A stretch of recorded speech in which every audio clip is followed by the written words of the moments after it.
ជំរាបសួរលោកគ្រូខ្ញុំឈ្មោះយុនកំសិញមកពីក្រុម H10 ថ្ងៃហ្នឹងខ្ញុំនឹង record project វាធ្វើមួយដែលធ្វើទាក់ទងជាមួយនឹង user management អញ្ចឹងមុនដំបូងហ្នឹងដើម្បីធ្វើយើងត្រូវ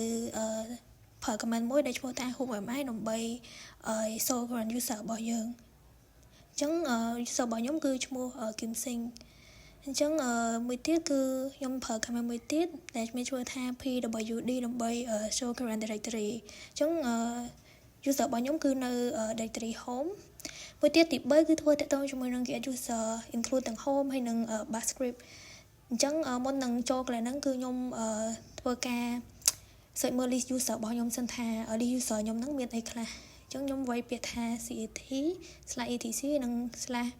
/passwd អញ្ចឹងនេះគឺជា user របស់ខ្ញុំទាំងអស់ដែលខ្ញុំធ្លាប់បង្កើតមកអញ្ចឹងដើម្បីកុំឲ្យចង់គ្នាខ្ញុំបង្កើត user ថ្មីដោយប្រើ command sudo user add .m ហើយ .s ហើយទៀតគឺ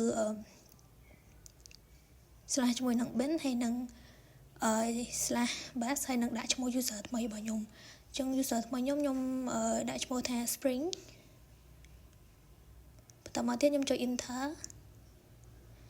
អញ្ចឹងពេល enter មកគឺតម្រូវឲ្យវាយ password ចាស់របស់ user របស់ខ្ញុំដែលឈ្មោះគឹមសិញនឹងអញ្ចឹងខ្ញុំវាយ password ចាស់របស់ខ្ញុំមក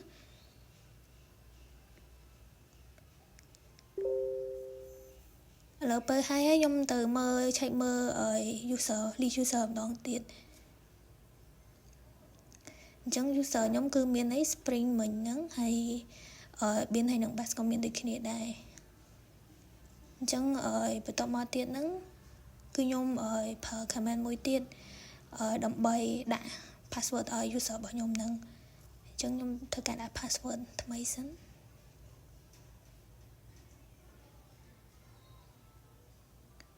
អញ្ចឹង password របស់ខ្ញុំគឺ update successfully បន្តមកទៀតគឺខ្ញុំត្រូវធ្វើការ switch ទៅ new user អញ្ចឹង switch ទៅ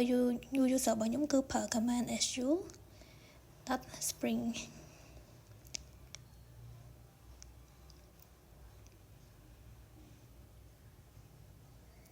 មួយទៀតគឺខ្ញុំត្រូវ check មើលថាខ្ញុំជាណាគេឬក៏ប្រើ whoami ដើម្បី show new user របស់យើងអញ្ចឹង new user ខ្ញុំគឺចេញមកគឺមានឈ្មោះថា spring ហើយបន្តមកទៀត command មួយទៀតគឺ pwd ដើម្បីមើល directory អញ្ចឹង directory home ទៅដែរតែឈ្មោះ user ថ្មីគឺ spring ហើយបន្តមកទៀតមកគឺខ្ញុំត្រូវ get new folder មួយអញ្ចឹង new folder ហ្នឹងគឺខ្ញុំត្រូវប្រើ command mkdir ហើយខ្ញុំដាក់ឈ្មោះ folder ហ្នឹងដាក់ពាក្យថា test folder អូច្រឡំដាក់ថា first folder ជាស្អីលោកគ្រូតោះមកខ្ញុំលីសវាចេញមកអញ្ចឹងខ្ញុំបានឃើញឈ្មោះ user ឈ្មោះ folder របស់ខ្ញុំគឺឈ្មោះថា first folder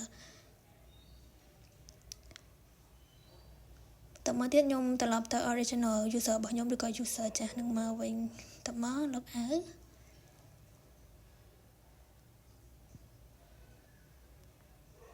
ចឹង close ចឹងខ្ញុំអត់សូមអរគុណលោកគ្រូចំពោះការទស្សនាវីដេអូនេះគាត់ដល់ចប់អរគុណចាលោកគ្រូ